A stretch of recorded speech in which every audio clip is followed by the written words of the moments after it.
Hello दोस्तों, welcome to study अडोरा। तो दोस्त हम लोग देख रहे थे आरआरबी, एनटीपीसी और ग्रुप डी के लिए अपना सेट प्रैक्टिस और अपना ये आज का शेड नंबर 15 है। तो प्रश्न वही जो प्रश्न पत्र में सीधे पूछे जाएंगे मेरे भाई। तो चलिए हम लोग स्टार्ट करते हैं अपने सेशन को। नंबर ऑफ क्वेश्चंस 15 है। भाई मेरे चैनल को लाइक, शेयर और सब्सक्राइब कीजिए ताकि आपको बहुत से ज़्यादा से ज़्यादा फायदा हो। ठीक है, तो चलिए स्टार्ट करते हैं पहला क्वेश्चन। और पहला क्वेश्चन क्या है वो देखते हैं। देखिए मेरे भाई, बोल रहा है पहला क्वेश्चन, 5 से विभाज्य 3 क्रमागत प्राकृत संख्याओं का योग 225 है। ठीक है, कितना बोल रहा है? 225 है। उनमें सबसे बड़ी संख्या कौन सी है?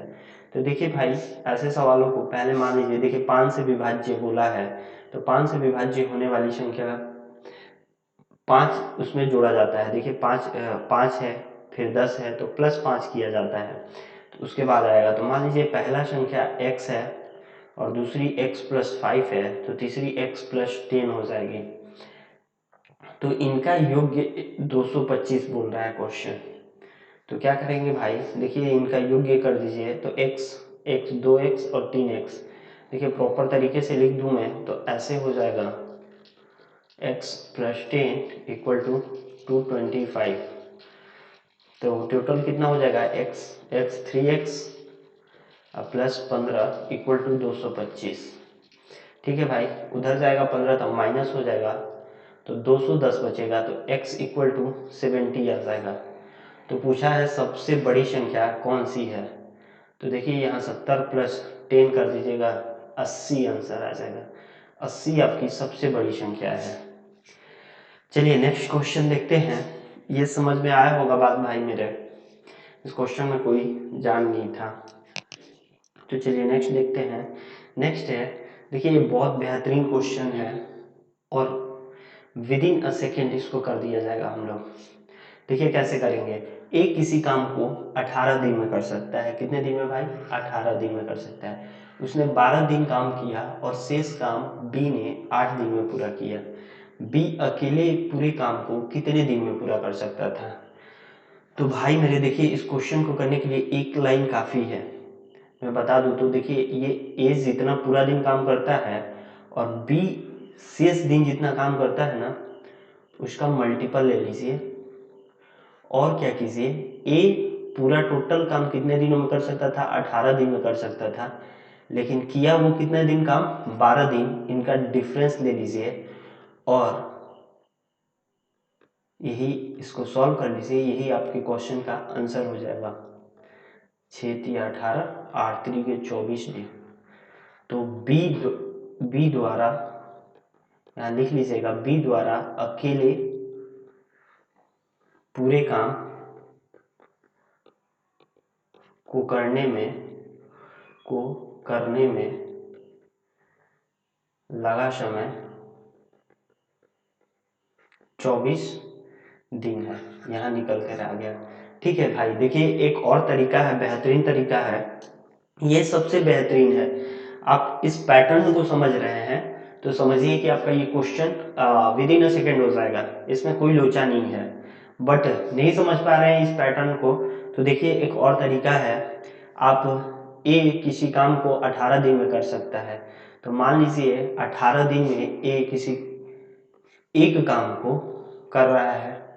काम कितना कर रहा है? एक कर रहा है। तो एक दिन में कितना काम कर देगा? 1/18 दिन, 1/18 काम हो जाएगा उसका। ठीक है, 1/18 काम हो जाएगा। तो 12 दिन में वो कितना काम कर देगा? 12 दिन में कितना काम करेगा मेरे भाई? तो 12 दिन में 12/18 काम कर देगा। तो ठीक है, शेष काम कितना बच जाएगा? तो इसको कटा लीजिए, 4 × 12 और 4 से नहीं कटेगा, 3 × 12, 3 × 18। देखिए फिर 2 से भी कट जाएगा, 2 × 6, 2/3 भाग ये काम कर दिया। देखिए 3 भाग टोटल था तो 2 भाग काम कर दिया, तो 1 भाग बच गया। तो 1/3 वो कितने दिन में कर रहा है? बी अकेले 8 दिन में कर रहा है। तो 8 दिन में 1/3 कर रहा है, तो एक काम करने में इसको कितना दिन लग जाएगा? 8 गुने 3, देखिए 24 दिन लग जाएगा। यहाँ भी आंसर वही आया। ये देखिए इस तरीके से आप करिएगा तो थोड़ा सा टाइम जरूर लगेगा भाई मेरे, बट इस तरीके से कीजिएगा तो आपका समय बचेगा। एक तरीका और है, मैं बता दूं तो उस तरीका को भी समझ लीजिए। देखिए भाई, अगर एक किसी काम को 18 दिन में कर सकता है तो हम मान सकते हैं कि पूरा काम 18 है। देखिए हम मान लिए यहाँ कि पूरा काम 18 है, ठीक है। ए ने 12 दिन काम किया तो कितना काम कर दिया मेरे भाई? 18 काम था, 12 दिन काम किया। ए का एफिशिएंसी हम मान लें तो 1 यूनिट पर डे है तो 12 काम कर दे रहा है। तो बी को कितना काम बच गया? तो बी का काम बच गया 6 दिन का काम बच गया, मतलब 6 काम भी बच गया इसका। देखिए 12 काम तो ये कर दिया तो 6 काम बच गया। तो बी किस रफ्तार से करे कि 8 दिन में पूरा कर देगा? तो बी 6/8 हो जाएगा, ठीक है। ये 6 काम ही ना 8 दिन में वो कर रहा है तो कितना हो जाएगा भाई? देखिए ये 2/3 हो जाएगा। 2 तिया 6 और 2 चौके 8, ये 3/4 इसका एफिशिएंसी आ रहा है, ठीक है। तो टोटल 18 काम है, इसका एफिशिएंसी 3/4 आया तो टोटल 18 काम है। तो बी द्वारा किया लगा समय 18 काम को करने में कितना समय लग जाएगा? 3 ऊपर चल जाएगा, 3/4 कीजिएगा 4 ऊपर, 3 छक 18, 6 चौक 24, 24 डे यहाँ भी आ गया। एक तरीका ये भी था। तो आप देखिए इन सारों तरीकों में मत पड़िए, देखिए ये पैटर्न समझ लीजिए आप। एक किसी काम को 18 दिन में कर सकता है, अगर उसने कुछ दिन काम करके और कुछ दिन दूसरा कोई काम कर रहा है उसी काम को, तो वो दूसरा आदमी बी वाले मतलब बी वाला कितने दिन में पूरा करेगा? तो बी वाला मेरे भाई उतना दिन में जितना काम करेगा, देखिए इसका और इसका मल्टीप्लाई कर दीजिएगा जैसे मैंने किया है, और इसका और ए द्वारा पूरा काम किया गया और ए द्वारा कुछ दिन काम किया गया, उसका डिफरेंस ले लीजिएगा, वो क्वेश्चन सॉल्व हो जाएगा, ठीक है। यही आंसर होगा। चलिए मेरे भाई नेक्स्ट क्वेश्चन देखते हैं, आशा करते हैं ये समझ में आया होगा। चलिए नेक्स्ट देखते हैं। नेक्स्ट क्वेश्चन है, एक वस्तु का अंकित मूल्य 900 रुपया है, ठीक है मेरे भाई। एक वस्तु का अंकित मूल्य 900 रुपया है, 20% और 10% के दो क्रमागत छूटों के साथ मिलती है। वस्तु का विक्रय मूल्य है। तो देखिए मेरे भाई इस क्वेश्चन को थोड़े समय में करना है तो मैं क्या करेंगे, डायरेक्ट लिखेंगे 900 और 20% का फ्रैक्शन 1/5 होता है, तो 5 पे 1 का छूट दे दिया तो कितना बच गया भाई उसके पास? कितने में बेचेगा? 1 रुपया तो छूट दे रहा है, तो 4/5 बच जाएगा। और 10% के उसके बाद कितना दिया? इतना पहले दिया, उसके बाद 10% और दिया, दो क्रमागत छूट है, तो 10% का फ्रैक्शन है 1/10, तो 10 में से 1 छूट देता है तो कितना बच जाता है? 9/10। इसको सॉल्व कीजिएगा मेरे भाई तो आंसर डायरेक्ट आएगा। 5 से कटा लीजिए, 5 एकम 5, 4 5 8 40, तो कितना हो गया? 18 36 54 72 इंटू 9, 9 दूनी 18, 9 7 63, 1 64, 648 रुपया। देखिए इसका आंसर आ गया 648 रुपया। यहाँ पे इसको सॉल्व कीजिएगा तो आ जाएगा 648 रुपया। देखिए मेरे भाई अब आपको क्या करना है, अगर ये बात नहीं समझ में आया है तो इसका 900 रुपये का हम लोग क्या निकालेंगे। देखिए 900 रुपये ये क्रमागत छूट है, 20% और 10% का दो क्रमागत छूट है, तो 20% और 10% का इक्विवेलेंट डिस्काउंट निकाल लीजिए। डिस्काउंट अर्थात कहने का मतलब क्या, समतुल्य बटा क्या होता है? तो देखिए फॉर्मूला होता है x plus Y minus X into Y by 100, तो रखेंगे 20 + 10 माइनस 20 इंटू 10/100, दोनों से कटा देंगे, दोनों कट गया, 20 10 30 माइनस 2 28। तो ये समतुल्य बटा बन गया, समतुल्य 2 को मिलाकर 1 बन गया। तो 900 का, देखिए मैं यहाँ लिख रहा हूँ, 900 का 28% छूट देकर ये बेच देगा, ठीक है ना। तो यहाँ से डबल ज़ीरो कटा दीजिए और 28, 9 8 72, 9 दूनी 18 और 7 कितना हो गया, 18 7 25, 252। तो 900 में से 252 घटाइएगा तो जितना आएगा वही उसका विक्रय मूल्य होगा। उसी रेट पे वस्तु को वो बेच देगा। वस्तु का विक्रय मूल्य क्या है, यही पूछा है। तो 648 रुपया उसका विक्रय मूल्य है। आशा करते हैं ये भी बात समझ में आया होगा आपको। चलिए नेक्स्ट क्वेश्चन देखते हैं। नेक्स्ट क्वेश्चन है, एक व्यक्ति अपने मासिक आय का, देखिए एक व्यक्ति है अपने मासिक आय का कुछ भाग खर्च करता है और बाकी की बचत करता है, ठीक है। कुछ खर्चा कर देता है भाई और कुछ बचाता है। उसके व्यय और बचत का अनुपात 61:6 है।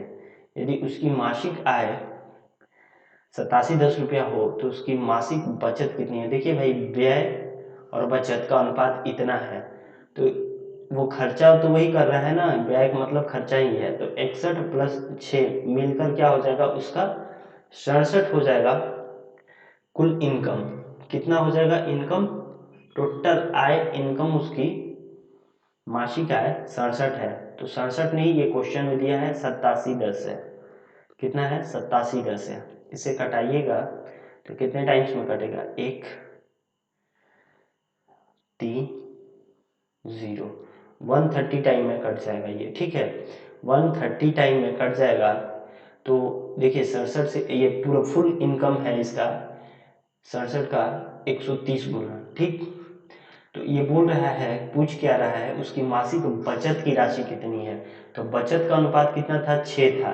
तो 6 गुना होगा, 130 का 6 गुना करेंगे हम तो 0, 6 3 18 और 6 1 7, 780 रुपया उसके बचत था। 780 रुपया एग्जैक्ट उसका सेविंग था, ठीक है। इस बात को समझ लीजिएगा मेरे भाई, बहुत प्यार से क्वेश्चंस ऐसे ही पूछा जाता है और डायरेक्ट क्वेश्चन ऐसे मिलेंगे आपको, ठीक है। चलिए नेक्स्ट क्वेश्चन देखते हैं। नेक्स्ट क्वेश्चन क्या है अपना, एक वस्तु अंकित मूल्य पर 5% की छूट देकर 950 रुपये की है। वस्तु का अंकित मूल्य क्या है। देखिए भाई ये तो आपको आता ही होगा, 5% का फ्रैक्शन कितना होता है, 1/20। अगर 20 CP है, नहीं छूट की बात कहा है, तो छूट हमेशा किस पे, मार्क प्राइस पे निकालते हैं, अर्थात अंकित मूल्य पे, अंकित मूल्य पे। और ये अपना विक्रय मूल्य हो जाता है, ठीक है। तो 20 रुपया अगर अंकित मूल्य है तो उस पर 1 रुपये की छूट दिया गया, तो कितने में वस्तु को बेचा, 19 रुपया में बेचा। बट ये बोल रहा है कि 950 रुपये में बेचा है। तो कितने में बेचा है भाई, 950 में। तो कितना गुना ज़्यादा में बेचा है, तो 19 5 95 0, 50 गुना ज़्यादा में बेचा है। तो यहाँ से भी उसका अंकित मूल्य कितना गुना ज़्यादा होगा, 50 गुना ज़्यादा होगा। तो कितना हो गया भाई, 5 दूनी 10, 2 0 इधर से, तो 1000 रुपया उसका अंकित मूल्य है। ऑप्शन नंबर बी सही है। चलिए नेक्स्ट क्वेश्चन देखते हैं। नेक्स्ट क्वेश्चन है, एक व्यक्ति अपनी 75% राशि पहली बाजी में, देखिए बेहतरीन सवाल है भाई ये भी, और ये कहीं ना कहीं किसी न एग्ज़ाम में आया हुआ क्वेश्चन है। तो आप इस क्वेश्चन को देख लीजिएगा अच्छे से। 75% राशि पहली बाजी में, शेष की 75% दूसरी बाजी में और शेष की 75% तीसरी बाजी में हार गया और केवल 2 रुपया लेकर अपने घर पहुंचा। उसकी प्रारंभिक राशि कितनी थी। तो भाई कितनी थी देख लेते हैं। उसकी प्रारंभिक राशि मान लीजिए 100 रुपया थी, ठीक है। प्रारंभिक राशि कितनी थी, 100 रुपया थी, ये आप मान लीजिए। फिर बोलता है पहली राशि पहली बाजी में, शेष की 75% दूसरी बाजी में, सब हार जाता है। ये 75% इसका जो 100 उसकी राशि थी वो हार जाता है, तो बचाता कितना है। तो देखिए 75% का फ्रैक्शन क्या होगा, 3/4। देखिए 4 रुपया लेके आया था घर से, 3 रुपया हार गया तो उसके पास बचा कितना, 1/4। फिर इतना बचा, फिर वो बाजी लगा दिया, फिर बाजी लगाया तो फिर हार जाता है 75%, उसमें भी फिर हारता है, तो फिर कितना बचाता है, 1/4 बचा लेता है। फिर वो बाजी लगाता है इतने रुपयों में, फिर हार जाता है तो कितना बचा लिया, फिर से 1/4। ये सब टोटल बोल रहा है कि 2 रुपया वो बचाता है। कितना बचा के लेके गया है, 2 रुपया लेके अपने घर पे गया। तो टोटल राशि कितनी थी उसकी, तो कुछ नहीं, इधर से गुना कर दीजिए, उधर 4 चौके 16, 16 चौके 64, 64 दूनी 128। तो कितना रुपया हो गया, 128 रुपया वो लेके घर गया भाई। कितना रुपया, 128 रुपया। नहीं, 128 रुपया घर लेकर नहीं गया था, 2 ही रुपया। उसकी प्रारंभिक राशि 128 रुपया थी। ठीक है, 128 रुपया उसकी प्रारंभिक राशि थी। नेक्स्ट चलिए देखते हैं। 72 किलोमीटर प्रति घंटा की गति से चलने वाली 160 मीटर लंबी ट्रेन को एक विद्युत खंभे को पार करने में, देखिए भाई, कितना समय लगेगा। तो क्या होता है, दूरी बटा 4। तो दूरी कितनी है, 160 मीटर, मीटर में है दूरी, आंसर भी सेकंड में दिया है, इसको चेंज करना है भाई। तो ये तो मैं बोलता हूँ कि याद कर लीजिए, 72 किलोमीटर 20 मीटर पर सेकंड के बराबर होता है। अगर नहीं पता है कैसे निकलता है तो 5/18 कर लीजिए तो पता चल जाएगा। देखिए याद रखिए, ये सब 72, 54 किलोमीटर पर घंटा, 60 किलोमीटर पर घंटा, ये सब याद करने के बाद क्वेश्चन करने में मज़ा आने वाला है। ठीक है, तो देखिए ये क्या हो जाएगा, 160 बटा में 20, तो 1010 कट गया, 8 सेकेंड लग गया। 8 सेकेंड में विद्युत खंभे को पार कर देगा। ऑप्शन नंबर ए सही है। चलिए नेक्स्ट क्वेश्चन देखते हैं। नेक्स्ट क्वेश्चन क्या है, बेहतरीन सवाल है भाई। x plus 1/9x equal to 4 है, तो 9x² प्लस 1/9x² का मान क्या होगा। देखिए मेरे भाई, यहाँ 9 लाना है तो क्या करना पड़ेगा, 9x² है तो यहाँ 3 हम ला दें। देखिए 3 से गुना करेंगे टोटली में, और इधर भी 3 से करना पड़ेगा पूरा पूरा। तो देखिए कितना हो जाएगा, 3x प्लस 3 ऊपर हो जाएगा तो कट जाएगा, 1/3x इक्वल टू 12। ठीक है, अब देखिए भाई ये टर्म आ गया तो स्क्वायर ही तो है इसका, 9x² प्लस 1/9 तो क्या होता है, देखिए भाई यहाँ लिख लीजिएगा, ये आपको याद होना चाहिए, ये आना भी चाहिए। अगर a प्लस 1/a हो तो a² plus 1/a² equal to क्या होगा, इस x² का x का स्क्वायर -2 इसका उत्तर होता है। तो यहाँ भी कुछ नहीं करना है, 9x² plus 1/9x² equal to क्या हो जाएगा, 12 का स्क्वायर कीजिए -2 कर लीजिए, 144 -2 कितना हो जाएगा, 142। Right answer 142। देखिए ये कैसे आता है, स्क्वायर करने पर आ जाएगा। ठीक है, कोई लोचा नहीं है, ये पेपर में करने का सही तरीका यही है, डायरेक्ट लगाओ, नहीं तो गुना भाग करते रह जाओगे पेपर में, पता चला टाइम बीत गया। तो चलिए नेक्स्ट क्वेश्चन देखते हैं। नेक्स्ट क्या है, a इक्वल टू 2b-3 हो तो 27a³ -54a² plus 36ab² -8b का क्यू का मान क्या होगा। देखिए भाई, इस क्वेश्चन को कैसे करेंगे, ए क्यू माइनस बी क्यू का फॉर्म बन रहा है, 3a यहाँ से 2 -2b का होल क्यू, ये वाला है। ये फॉर्म जो है 3a -2b का होल क्यू है। बात समझ में आ गया होगा भाई, नहीं आया होगा जिनको, ये इसका फॉर्मूला लगाकर देखेंगे। ठीक है, चलिए नेक्स्ट देखते हैं। नेक्स्ट स्टेप क्या होगा, 3a का मान दिया है 2, तो 3 इंटू 2 -2, ये -3 दिया हुआ है तो -3 का होल क्यूब। ठीक है, 3 दूनी 6 माइनस माइनस प्लस हो जाएगा तो कितना हो गया, 3 दूनी 6 का होल क्यूब। तो 12 का होल क्यूब कितना हो जाएगा भाई? 12 का क्यूब कितना होता है ये भी याद होना चाहिए, 1728 होता है। 12 का क्यूब 1728, ठीक है, राइट आंसर 1728। देखिए यूनिट डिजिट से भी रख सकते थे, 2 का पावर 3 है तो 8 ही होना है, ऑप्शन में कोई है नहीं तो मान लीजिए। नेक्स्ट देखते हैं, नेक्स्ट क्या है, एक त्रिभुज की 3 भुजाओं की संभावित लंबाई क्या होगी? तो भाई मेरे त्रिभुज की, देखिए त्रिभुज का प्रॉपर्टीज क्या होता है, पहला ही प्रॉपर्टीज है ये। और त्रिभुज की 2 भुजाओं का योग्य, हमेशा याद रखिएगा भाई, त्रिभुज की 2 भुजाओं का योग्य तीसरी भुजा से हमेशा बड़ा होता है। 2 भुजाओं का योग्य तीसरी भुजा से हमेशा बड़ा होगा। देखिए इस क्वेश्चन को, 2 3 5, ये छोटा होगा, ये ऑप्शन नहीं होगा।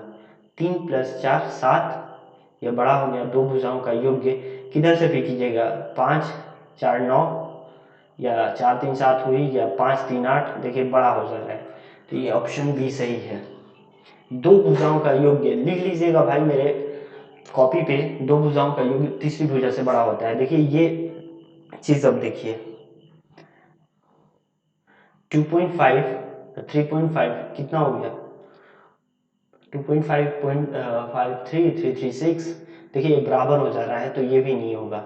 4 4 8, ये भी छोटा हो जा रहा है, तो ये भी नहीं होगा, ठीक है। तो ऑप्शन नंबर बी करेक्ट है, ठीक है। चलिए क्यों हुआ करेक्ट, तो त्रिभुज की 2 भुजाओं का योग्य हमेशा तीसरी भुजा से अधिक होता है। चलिए नेक्स्ट देखते हैं, एडी एक त्रिभुज एबीसी का माध्यक है, ठीक है भाई। एडी त्रिभुज एबीसी का माध्यक है, यहां लिख देते हैं ए बी सी, ठीक है। यदि ओ केंद्रक हो और एओ 10 सेंटीमीटर है, देखिए ये मान लीजिए केंद्रक है ओ, ठीक है, इधर लिख रहे हैं एओ 10 सेंटीमीटर है, यहां से यहां तक की दूरी दे दिया है 10 सेंटीमीटर, ठीक है। तो ओडी की लंबाई पूछ रहा है, ये एडी थी अपनी, तो यहां से यहां तक की लंबाई पूछा है, ये मान लेते हैं एक्स भैया। देखिए केंद्रक क्या होता है, केंद्रक क्या होता है समझ लीजिए भाई। तो केंद्रक सभी माध्यिकाओं का प्रतिच्छेद बिंदु होता है। देखिए सभी माध्यिकाओं का ये और ये, इसका प्रतिच्छेद बिंदु जो ये है वही होता है केंद्रक, ठीक है। माध्यिकाओं के प्रतिच्छेद बिंदु को क्या कहते हैं, केंद्रक कहते हैं, ठीक है। माध्यिका क्या होती है, तो माध्यिका किसी त्रिभुज का वह रेखाखंड है, देखिए ये वह रेखाखंड है जो त्रिभुज के शीर्ष से, देखिए ये त्रिभुज के शीर्ष से उसके सामने वाली भुजा के मध्य बिंदु को, देखिए भाई देखते रहिएगा भाई मेरे, देखिए माध्यिका माध्यिका क्या होती है, तो माध्यिका किसी त्रिभुज का वह रेखाखंड है जो त्रिभुज के शीर्ष को उसके सामने वाली भुजा के मध्य बिंदु से जोड़ता है, ठीक है, ये मध्य बिंदु से जोड़ता है। किसी भी त्रिभुज में 3 माध्यिकाएं होती हैं, ठीक है, 3 माध्यिकाएं होती हैं, इतना बात आप जान गए। तो ये भी बात जान जाइए कि माध्यिका किसी भी त्रिभुज में अगर केंद्रक O है तो माध्यिकाओं का अनुपात क्या होता है, 2:1 होता है। ये बात आप प्रॉपर तरीके से समझ लीजिएगा भाई, कि केंद्रक लिखा रहे तो उसकी माध्यिकाएं 2:1 में बढ़ती हैं, ठीक है, उसके केंद्रक से।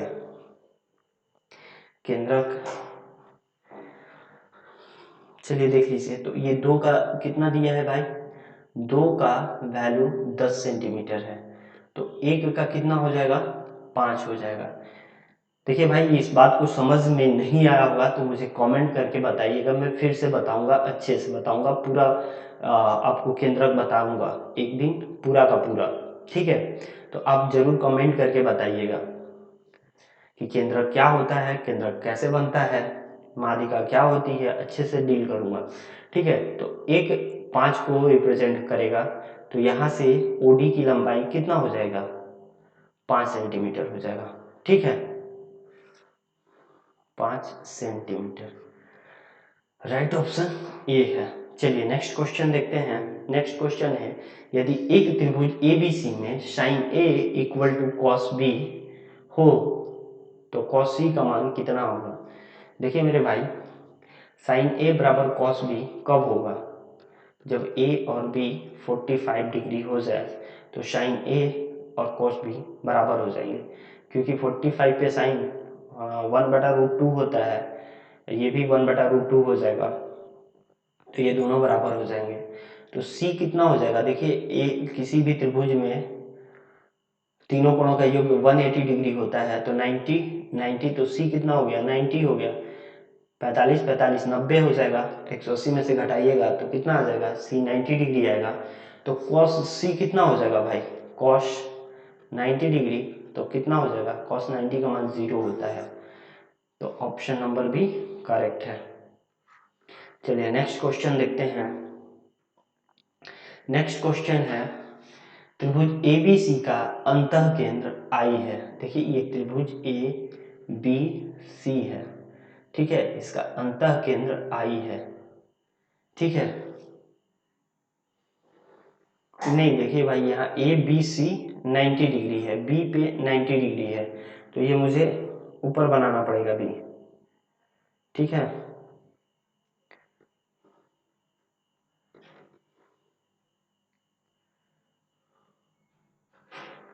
देखिए यहाँ पे B कर दीजिए और यहाँ पे A कर दीजिए। ACB 70 डिग्री है, ये वाला टोटल 70 डिग्री है। ठीक है, और ये 90 डिग्री है। ठीक है, 90 डिग्री है, तो एंगल AIC कितना है। देखिए भाई, ये अंतः केंद्र का प्रॉपर्टीज होता है, और इसको आप याद कर लीजिएगा कि यहाँ अगर 90 डिग्री का एंगल बन रहा है, तो यहाँ पर अगर अंतः केंद्र है तो कितना बन जाएगा, 90 डिग्री प्लस कोण B, ये जो एंगल है उसका आधा बनता है, आधा। ठीक है, आधा, तो 90 प्लस 45 135 डिग्री बनेगा।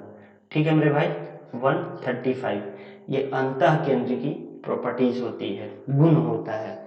ठीक है, आप इसको याद रखिएगा कि ये सामने वाला कोण का 90 प्लस 90/2 होता है, मतलब जो दिया है यहाँ पे एंगल वो होता है बटा में 2। ठीक है, चलिए इस बात को समझ रहे हैं कि आप समझे होंगे। चलिए नेक्स्ट क्वेश्चन देखते हैं। एक वृत्त में बनी आयत की आसन भुजाएं क्रमशः 5 सेंटीमीटर और 12 सेंटीमीटर लंबी हैं, तो वृत्त की त्रिज्या कितनी लंबी होगी, ये बताना है भाई, वृत्त की त्रिज्या बताना है। देखिए ये वृत्त की त्रिज्या हो जाएगी। ठीक है, और आयत की आसन भुजाएं दी हुई है 5 सेंटीमीटर। ये देखिए, ये फिगर दिया नहीं रहता है, मैं यहाँ पे बना नहीं पाता था अच्छे से, तो मैं इसीलिए इसको बना कर लाता हूँ। ठीक है, तो आप ये देखिएगा 5 सेंटीमीटर और ये 12 सेंटीमीटर है, तो ये भुजा कितनी हो जाएगी भाई, 5 12 17 का ट्रिपलेट होता है।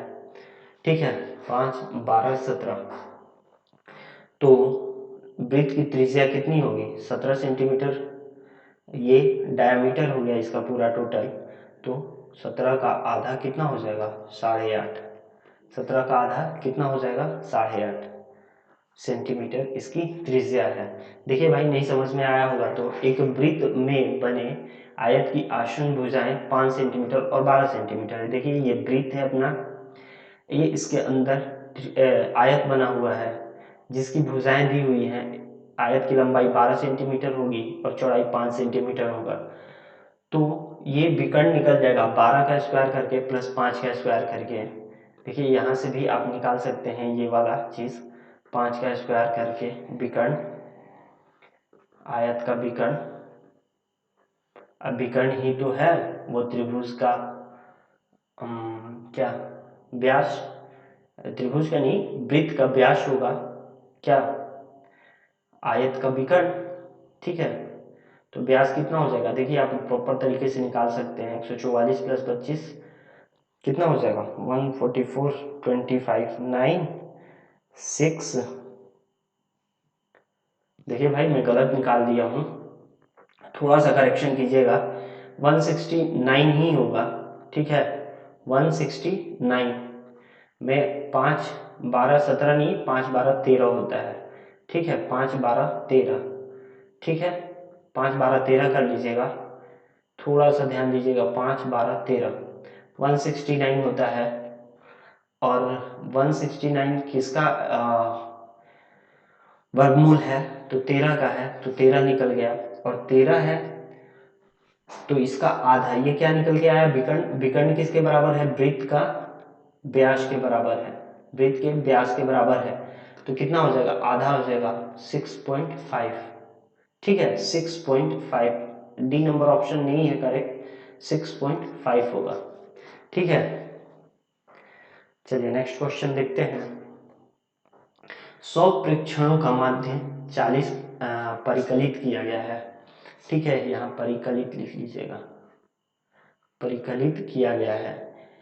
बाद में यह देखा गया कि एक प्रक्षेप 53 के बजाय गलती से 83 पाया गया था, ठीक है, पाया गया था। सही माध्य क्या है, तो भाई देखिए ये जितना गलती हुआ ना, ये सब में फिर से बटेगा। ये 83 माइनस 53 कितना का गलती कर दिया, 30 का गलती कर दिया।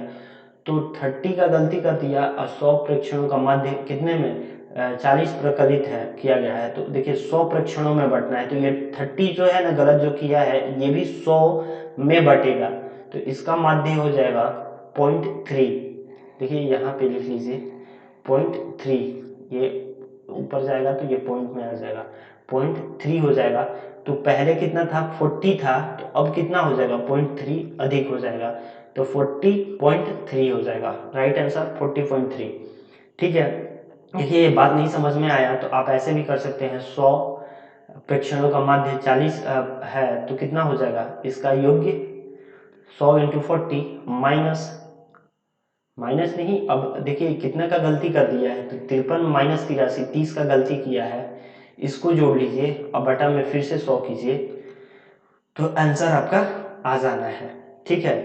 और वही बात हो रहा है भाई, यहाँ 100/40 का माध्य दिया ही है 40, तो फिर 30/100 का करके जोड़ दीजिए, 40.3 इसका राइट आंसर है, ठीक है। चलिए नेक्स्ट क्वेश्चन देखते हैं।